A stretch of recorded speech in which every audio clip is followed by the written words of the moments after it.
Okay, we're going for a ride. We're back, we're live. Hey everybody, welcome back to the channel. So I had one other chance to test out the full self-driving software on the Teslas, and this one was in the States actually. In the Cybertruck I went out there with my girlfriend some months ago and did a road trip from Austin and around San Antonio, around the countryside, and then back again to test out the Cybertruck and to test out the full self-driving software. And so this is a bit previous version. It's not the latest version. It was actually all the way back in February, but even back then the technology was pretty mind-blowing. So I thought I'd post this video for you guys to watch, and hopefully someday we'll see the Cybertruck here on the European roads as well, even though sometimes I do doubt it. But let's see what they work out. Yeah, check it out for yourself. If you enjoy the content I'm posting, feel free to subscribe, like the video, whatever you feel like. Helps out the channel. And yeah, I'll see you in the next one. Thanks. Oh yeah, and let me know if you have any questions or comments, feedback down below. I'd love to interact with you guys and hear what you think. Am I too bullish? Am I too optimistic, unrealistic with this technology? Or do you agree that this is actually the future and it's only imminent? It's only a matter of time before the broader mainstream society, public sphere is going to realize it. Because it's pretty exciting. And oh yeah, 2026 is going to be one hell of a mind-blowing year, so can't wait to ride into it with you guys, and I'll see you out there. Thanks. Oh yeah, and the video is in Danish, but I'll throw in some subtitles for you English speaking people. I think you should check it out anyway, so see you in the next one. Thanks. We live? It feels like some kind of beast you have to tame, like a dragon or something, where you have to cut.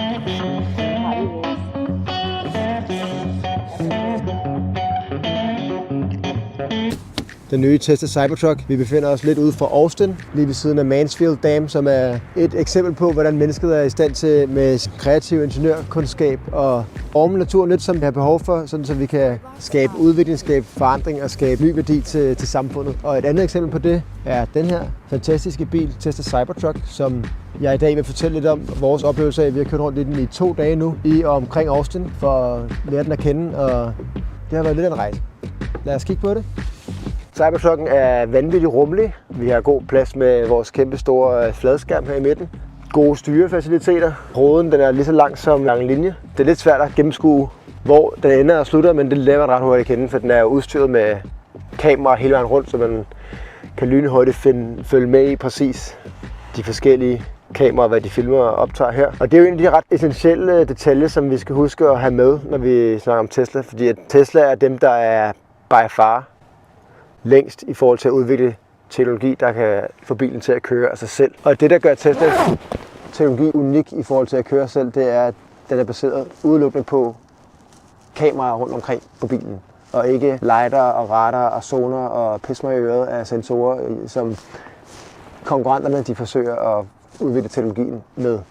Så når man kommer rundt om bilen og kigger, kan man se, at kameraerne, som er placeret hernede foran, og hele vejen rundt om, så er der i alt 8 kameraer udvendigt og 2 kameraer indvendigt, som man ser her.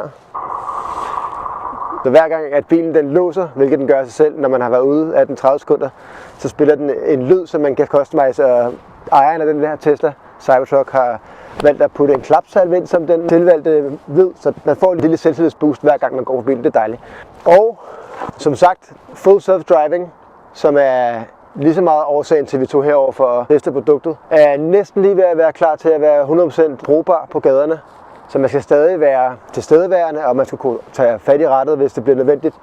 Men jeg vil sige, at nu har vi kørt 500-600 km de sidste 2 dage. Den eneste gang, jeg har været nødt til at tage fat i rattet, hvor der var behov for det, det var, hvor den lige ramte midterrabat. Ikke midterrabat, men nogle rumleriller ude i den ene side af vejen, hvor jeg lige måtte få den ind på sporet igen.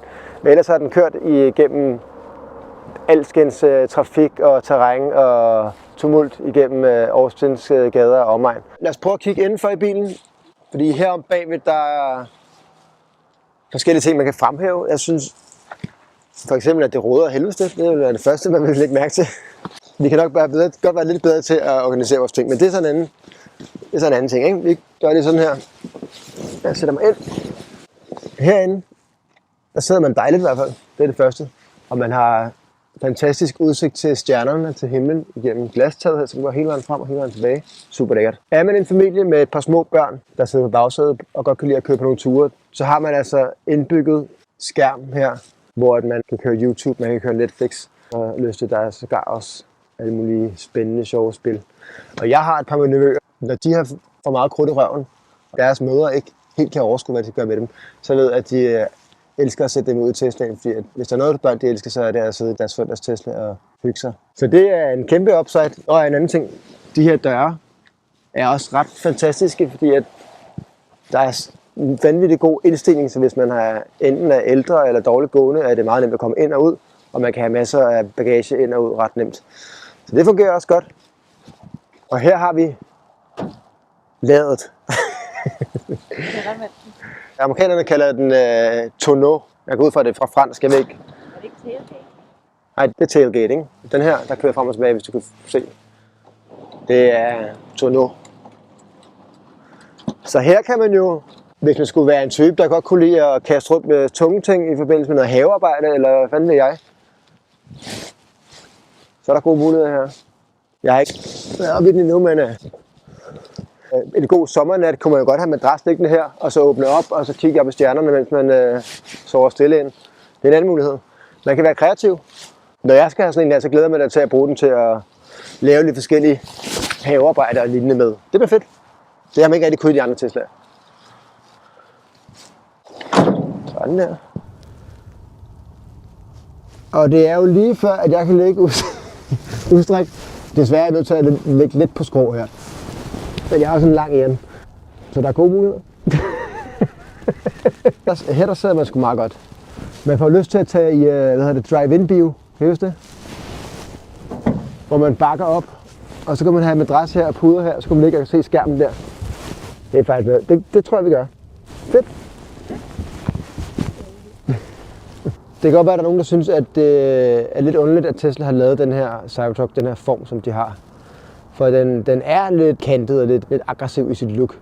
Men der er faktisk nogle gode grunde til det. Og de gode grunde lyder på, at nogle af de mest forurenende biler i verden, af private personbiler i hvert fald, det er de her kæmpe store gamle pickup trucks, som amerikanerne herover er sindssygt glade for. Det er den type bil, der bliver solgt flest af i hver år. Det er store pickup trucks, som vejer et ondt over, som er super ineffektive. Så for at erstatte dem, har Tesla været nødt til at lave en pickup truck konkurrent. Og det er så deres bud på det. Og grunden til, at den har den form, som den har, det er fordi, at det her nye type metal producerer på en helt ny måde.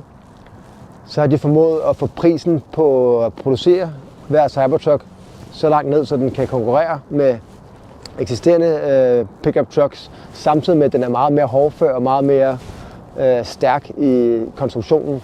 Og den her nye type metal, den kan ikke bøjes på samme måde som almindelig metal, så den er nødt til at have den her lidt kantede form. Man skal lige lære den at kende.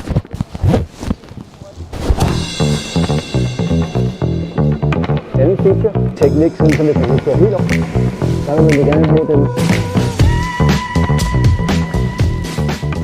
Og jeg nævner ingen navne, men jeg har en svigerfar, som elsker sin Mercedes Diesel Bandit. Han har det, man vil kalde ekstremt meget ladangst. Han er ikke kommet med på elbilmåden endnu, fordi han tror, at han har behov for, at der skal være 1000 km på en opladning. Og det kan jeg fortælle ham, at det har han ikke behov for, fordi at 1 ud af 1000 ture, man kører, har man behov for at køre mere end 1000 km max. Og hvis man har det, så kan man nok godt stoppe 1 eller 2 gange og lade på vejen, uden det er det store problem. Men det er en idé, som folk stadig tror er et problem. Men i praksis, der kan jeg fortælle, at det er det faktisk ikke. Vi har været i Italien op til flere gange nu, i vores gamle Tesla. Der har aldrig været nogen problemer med opladning.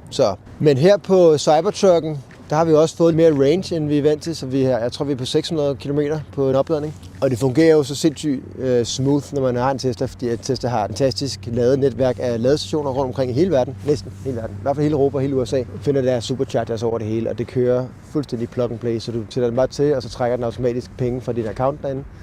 Og så kører du igen, når du er færdig med at lade. Nu har vi fået lidt mere højde på, så man skal nærmest have en stige for at træde ombord. Men lad os kigge på det. Hvad er stemmebåndet?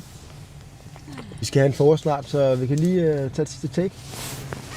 Og der er en ret god pointe, vi lige mangler. Fordi det her, det er Teslas nyeste bud på, hvordan en rat skal se ud. Jeg går lige ind fra den anden side, fordi så kan jeg vise jer det ordentligt. Og det her, det er det Tesla kalder et yoke steering wheel. Jeg ved ikke, hvad vi skal kalde det på dansk. Yoke, jeg ved ikke, hvad det betyder. Men det er kendt fra racerverdenen. Racerbiler har haft det i mange år, og nu er det introduceret her til privaten også. Og det, der gør det specielt, det er, at udover formen er lidt anderledes, end den plejer, så er det for første gang nogensinde bygget op på den måde, at i modsætning til en almindelig bil, hvor der er en pind, der går ned fra rattet til en drivaksel. Jeg er ikke bilmekaniker, så jeg kender ikke alle de rigtige termer, men basically så er det en helt mekanisk overførsel af bevægelse fra rat til hjul, der drejer på traditionel vis. Men her, der er ikke nogen direkte forbindelse mellem rattet og hjulene, udover kabler. Så det vil sige, at den registrerer, jeg bevæger den, kommer tilbage, hvorefter den så sender et signal ned digitalt til hjulene, som så drejer. Og hvorfor er det fedt? Det er fedt, fordi at så kan man få den til at tage fat i forskellige trin, forskellige niveauer helt automatisk, så uden at vi skal gøre noget. Så hver gang vi holder stille eller kører langsomt, så tager den utrolig meget fat, og det vil sige, at jeg kan gøre sådan her, og så drejer den hjulene, faktisk begge hjul, som du også kan se på skærmen her. Hele vejen rundt, uden at du skal dreje mere end en halv omgang på rattet. Hvor du på en almindelig truck ville skulle dreje 3 eller 4 gange nogle gange på rattet for at komme hele vejen rundt. Og det gør, at venderadiusen er super god, når du kører langsomt. Og ligesom så, at du kommer op i fart, begynder den at tage mindre og mindre fat, hvilket du gerne vil have, fordi at når du kører på motorvejen, vil du ikke have store sving frem og tilbage. Så vil du gerne have bløde, jævne udsvingninger. Så det er faktisk en kæmpe upgrade. Og så en sidste ting, så er der frokostpause.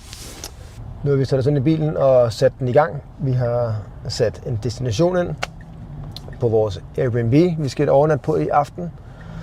Og så har jeg sådan set bare bedt den om at køre selv ved at trykke på en knap her. Og indtil videre har jeg ikke rørt rattet. Og nu kan man se, hvad den gør i sådan en situation som den her. Og som I kan se, så er der ret meget myldretidsstemning. Der er kø, der er modkørende, der er action. Og den kører sgu af sig selv. Det er helt vildt.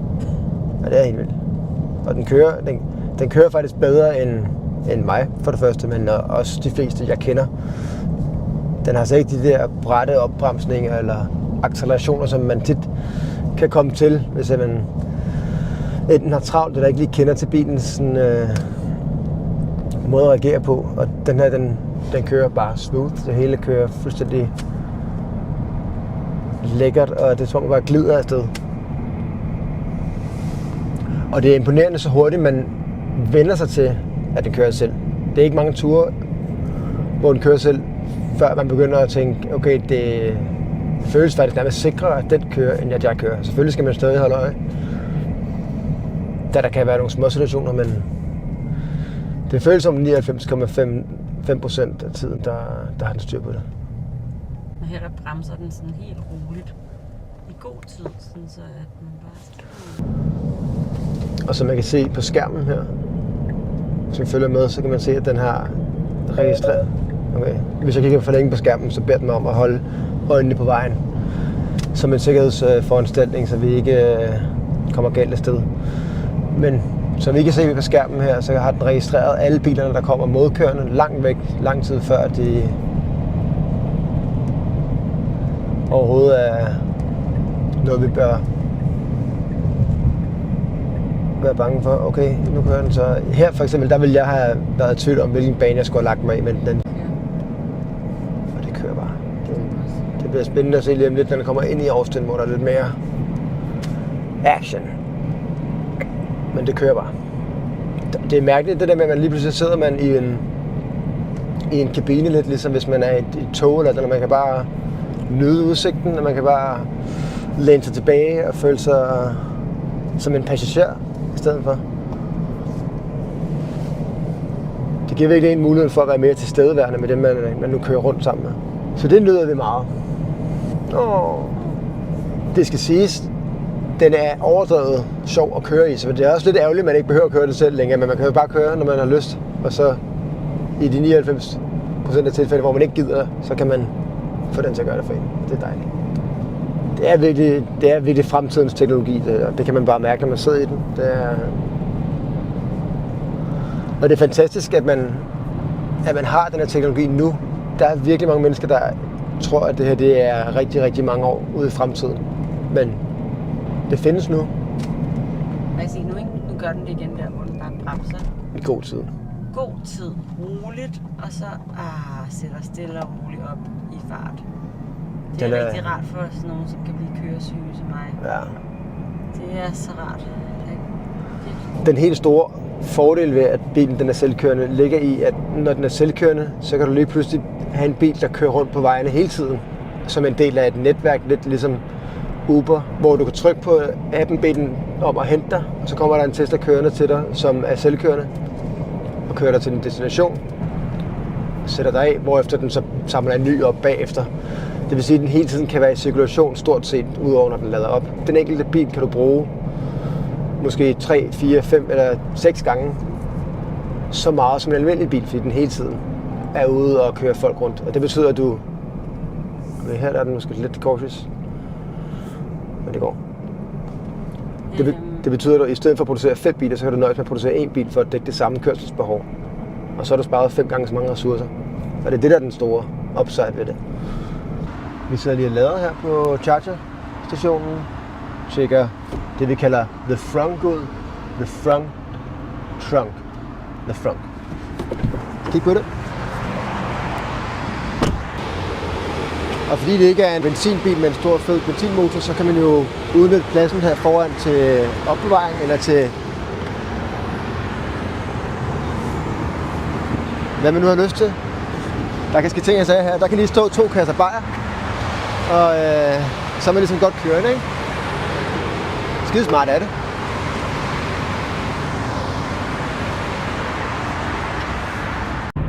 Vi har jo Tesla derhjemme selv, som også kan holde hastigheden og køre nogenlunde på motorvejen af sig selv.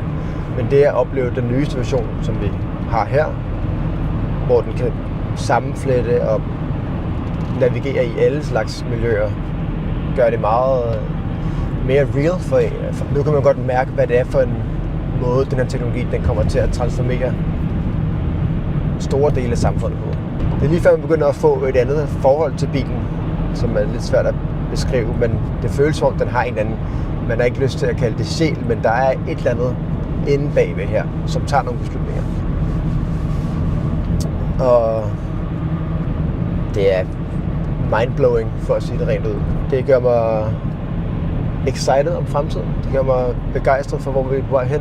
Jeg tror virkelig på den her teknologi. Jeg tror, det er ekstremt vigtigt. Og jeg glæder mig til, at alle får lov til at tage del i den og prøve det, så vi kan komme sikkert frem og tilbage mellem hinanden, uden at komme til skade, og gøre det på en behagelig og en grøn og en fantastisk måde. Nu har jeg valgt at tage over på rattet, fordi nu har vi lige en time tilbage. Jeg prøver lige at få det sidste med, ikke? Som vi to har talt en del om, så bliver det helt fantastisk, når størstedelen af bilerne på vejene de er selvkørende.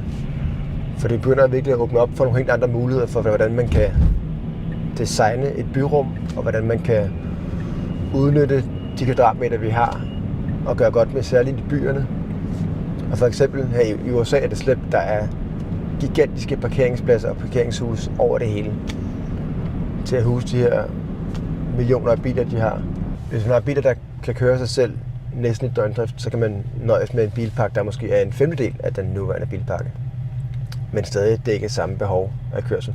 Det vil sige, at man slet ikke har behov for alle de her parkeringspladser, fordi de største af de biler, der er på vejene, de bliver ved med at cirkulere rundt og være i brug. Så man kan lige pludselig åbne op for en helt anden måde at designe byerne på med store grønne parker i stedet for parkeringshus.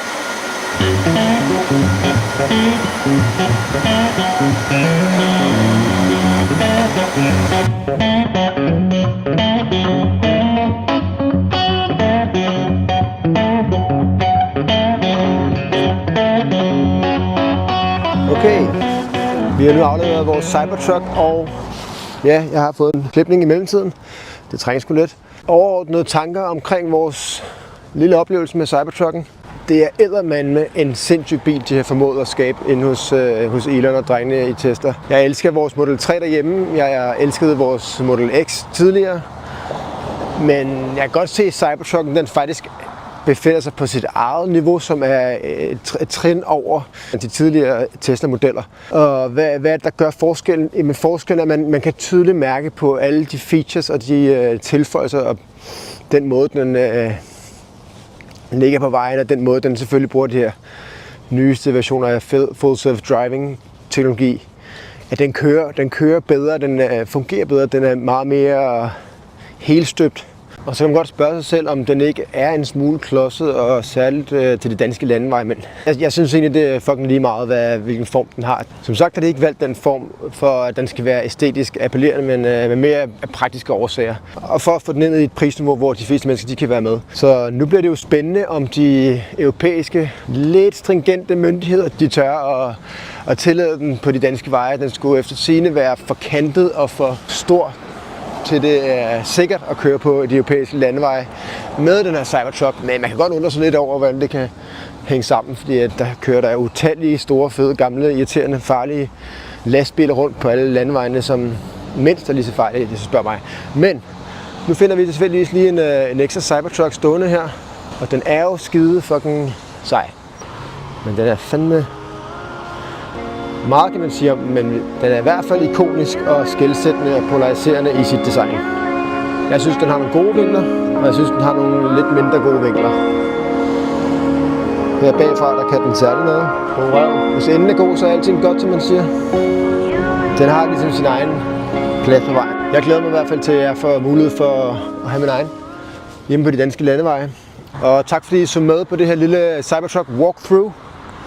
Der kommer flere videoer fremover af den her slags, så hold med øje med kanalen og se om der er noget I kan lide. Og så klik ind og klik like og subscribe, hvis I er helt frække. Det kommer nok til at være på engelsk, noget af det indhold jeg producerer, men må ikke de fleste af jer godt kan følge med alligevel. Mens jeg lige har jer her, der har vi jo konkurrenterne, som er Waymo, god timing, som har deres eget selvkørende bilprogram kørende, og det er Googles firma Waymo, som sagt. Og det I måske kunne se, det var, at Waymos biler, de er propfyldt med de her sensorer hele vejen rundt om, og det ligner noget, der er løgn i hvert fald. Den er fyldt med alle mulige klodsede sensorer på taget og bagsiden, som ikke ligner noget, man på noget tidspunkt kommer til at masseproducere til den enkelte bruger, hvis du spørger mig. Og efter sigende så koster de også $200,000 per enhed at producere lige pt. Så det er ikke en skalerbar løsning på samme måde som Teslas løsning, hvor at hver bil koster i gennemsnit, jeg tror det er $40,000 eller lignende for Tesla at producere den. Men det var en lille bonus. Vi ses i den næste. Pas på jer selv derude. Ja, og Victoria havde nogle gode pointer i, at man hellere må fremhæve både det negative og det positive. Og der er i hvert fald et par ting, man kunne nævne i den sammenhæng. Ja, men for at være den ærlige kritiker, og man skal jo have begge sider med, når man tester et produkt, så vil jeg sige, at på mange måder var det en fantastisk bil at køre i og blive kørt af. Men hvis man skulle sige noget, så kunne den godt være lidt bedre til at lytte efter, når man indtaler et vejnavn. Eller i hvert fald at forstå et vejnavn. Jeg ved ikke, om det er, fordi jeg taler vildt dårligt engelsk. Det kan også godt være. Nej, der var noget med, man så tro, det var en del mere simpelt at forstå en stemmekommando, end at få bilen til at køre selv, men det har de stadig lidt svært med. Man kan i hvert fald ikke forstå, hvad vi sagde, når vi bedte dem en destination. Og så den anden ting, det var, at det var lidt cute også, men den var lidt ligesom en usikker teenager, når den skulle parkere. Ja, når den når til sin destination, og den skal finde en parkeringsplads, så har den det med at blive i tvivl om, hvordan den skal finde sig til rette inde på parkeringspladsen, og den begynder sådan at køre langsomt, og trille, og bakke, og dreje, indtil lige pludselig går i stå og giver op. Det er ligesom det er, så man beder sin far om at parkere den, ikke? Jo. Jeg synes også, det var en lille smule irriterende, at man ikke havde noget bagagerum, men det er et generelt problem med pickup trucks, den måde de er designet, at man har benzin. Benzin. Nej, el. El. Vi kører el. Ja. Men hvis du får mulighed, så tænk det ud. Procent. Det er det hele værd.